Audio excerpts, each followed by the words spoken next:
साक्री अक्कलपाडा गावाजवळ टँकर पलटी, भीषण आग लागून ट्रक पूर्णपणे जळून खाक।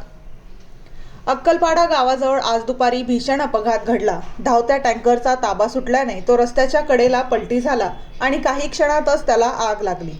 आग लागल्यानंतर परिसरात धुराचे मोठे लोट पसरले, त्यामुळे नागरिकांमध्ये भीतीचे वातावरण निर्माण झाले। काही काळासाठी वाहतूक पूर्णपणे ठप्प करण्यात आली होती। घटनेची माहिती मिळताच पोलीस आणि अग्निशमन दल तातडीने घटनास्थळी दाखल झाले। अग्निशमन दलाच्या जवानांनी आग आटोक्यात आणण्यासाठी शर्थीचे प्रयत्न केले। टँकरमध्ये ज्वलनशील पदार्थ असल्याने आग वेगाने पसरल्याचे प्राथमिक तपासात समोर आले आहे।